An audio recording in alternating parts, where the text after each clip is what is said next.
ahora. Vamos al sur, vamos a Magallanes, donde está de visita el presidente Piñera por la conmemoración de los 500 años del Estrecho. Escuchemos. Que sin duda ha inspirado a la humanidad entera. Es verdad que Hernando de Magallanes no descubrió el Estrecho de Magallanes, pero sí fue el primer europeo que navegó el Estrecho de Magallanes y por tanto unió el Océano Atlántico y lo que entonces se conocía como el Mar del Sur, hoy día Océano Pacífico. Y esta hazaña ha inspirado a generaciones y generaciones de marinos en el mundo entero y por supuesto a las tripulaciones del buque escuela Sebastián Elcano y el buque escuela Esmeralda. Dos buques que son gemelos no solo porque fueron construidos con los mismos planos, sino que porque en ellos navegan hombres y mujeres que tienen los mismos valores, los mismos principios, y además porque estamos unidos por una historia, una lengua, una tradición, una cultura y también un futuro. El descubrimiento o la navegación del Estrecho de Magallanes no fue fruto del azar o de la suerte. La historia nos muestra que se planificó con décadas de anticipación y fue el resultado de un infatigable y perseverante esfuerzo de un puñado de hombres que creían en la existencia de ese paso del sur y que golpearon todas las puertas para poder cumplir con esa aventura que se transformó en una hazaña. Primero Hernando de Magallanes y después de su muerte Sebastián Elcano. Y el coraje de esos hombres de mar que transformaron al Estrecho de Magallanes en la vía marítima entre el Pacífico y el Atlántico más importante durante 400 años. Es sin duda un ejemplo que nos inspira y los ilumina hoy día, 500 años después. Lo que empezó como una ambiciosa aventura comercial terminó en una verdadera hazaña que ha marcado la historia de la humanidad y cambió para siempre la forma en que concebíamos la Tierra. Hasta esa época había dudas respecto de cuál era la verdadera naturaleza, forma del planeta Tierra. De hecho, la discusión sobre si era plano o era redondo se remonta a siglos atrás. Pero fue la epopeya de Hernando de Magallanes la que de una vez por todas demostró que la Tierra era redonda y terminó con las dudas y con los miedos atávicos que habían afectado a la humanidad.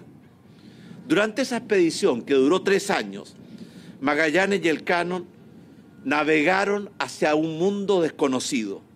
Lo hicieron contra viento y marea, enfrentando todas las dificultades, atravesando tormentas, pasando frío, acechados permanentemente por las enfermedades y por la muerte. De hecho, la inmensa mayoría de los que zarparon nunca regresaron a puerto. Pero sin embargo, esa aventura de 70.000 kilómetros, cuya grandeza y heroísmo causó el asombro y la admiración en esa época, y lo sigue causando hasta el día de hoy, es un buen ejemplo para las hazañas y epopeyas que todos tendremos que enfrentar de aquí hacia el futuro.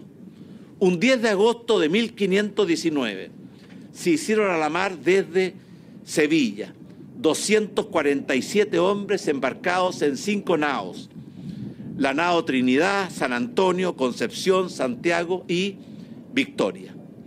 Y después de un poco más de 1000 días de viaje, solo 18 hombres de los 247 que habían iniciado la aventura lograron llegar sanos y salvos a puerto en la nave Victoria, capitaneada por Sebastián Elcano, quien relevó a Magallanes después de su muerte en la isla Mactán, en las Filipinas. Poco tiempo antes, en 1494, en el Tratado de Tordesillas, mediante una línea que iba de polo a polo, las dos grandes potencias marítimas de la época habían hecho una división del mundo. Y España había quedado fuera del alcance de la única ruta conocida entonces hacia las Islas de las Especias, las Islas Molucas, donde crecían en abundancia especies como el clavo de olor, la nuez moscada, la canela y muchas otras que en esos tiempos eran más apreciadas que el oro. Y por tanto Magallanes había ideado una ruta hacia las Molucas que nunca antes había sido transitada y que nadie sabía a ciencia cierta si existía. Durante muchos años planificó su expedición, convencido que al sur del mundo encontraría ese paso marítimo que uniría al Océano Atlántico con lo que entonces se conocía como el Mar del Sur. Y así fue como inició su aventura.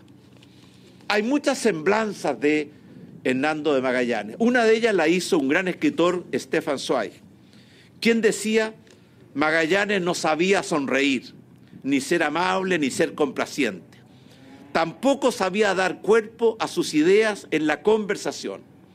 No era afable ni comunicativo. Pero a pesar de ello, sostiene Zweig, era un hombre de convicciones y de principios sólidos y profundos.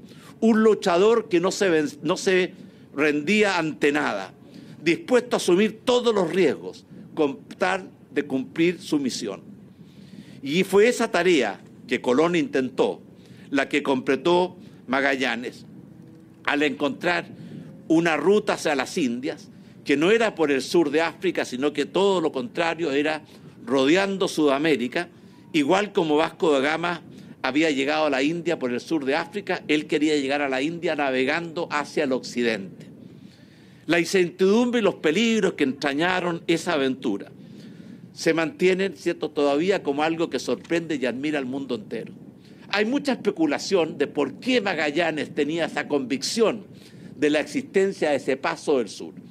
Algunos creen que fue un cartógrafo alemán, otros piensan que fue Andrés de San Martín, quien fue cartógrafo de Américo Vespucio, el que lo convenció de la existencia de ese paso que unía el Atlántico con el Pacífico. Y así partieron buscando ese anhelado paso, que pocos años antes había sido el Mar del Sur, conocido o avistado por el español Vasco Núñez de Balboa, y que después, mucho después, Magallanes bautizaría como el Océano Pacífico, como lo dice la historia, porque ese día, cuando se enfrentó por primera vez al Océano Pacífico, estaba un mar en calma. Cuando descubrieron esa amplia apertura marítima, que se prolongaba por muchos kilómetros, porque esta historia había comenzado cuando cruzaron el Atlántico y tocaron el continente sudamericano en lo que hoy día es Río de Janeiro, y posteriormente fueron bajando hacia el sur, encontrando o creyendo haber encontrado el paso muchas veces, para terminar siempre una decepción, como ocurrió cuando pensaron que habían encontrado el paso en la desembocadura del Río de la Plata, como lo hicieron en muchas ocasiones, y cada fracaso significó un nuevo desafío, como los motines y las sublevaciones que debió enfrentar Magallanes para poder mantener su autoridad. Sin embargo, sigue adelante y envía a la nao Santiago a investigar hacia el sur y termina hundida en un temporal.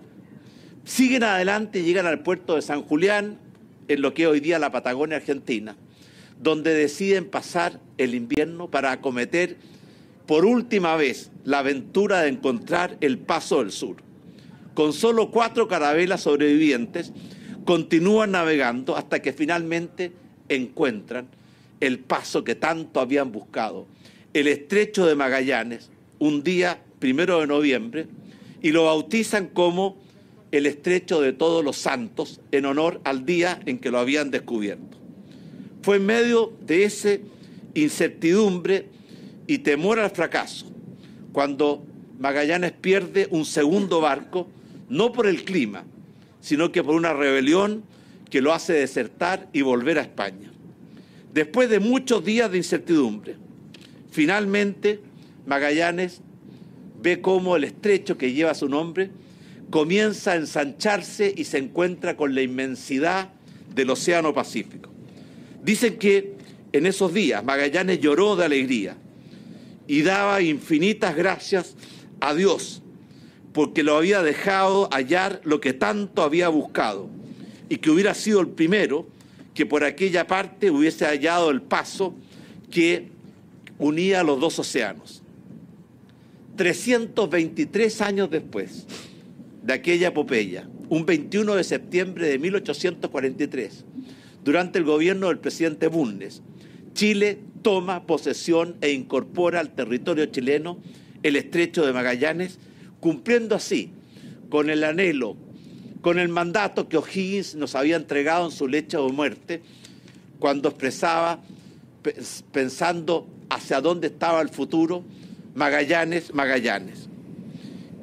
En ese punto, sin duda, que Magallanes, si bien no fue el descubridor del estrecho, como lo dice la Araucana, Magallanes, señor, fue el primer hombre que, abriendo este camino, le dio nombre.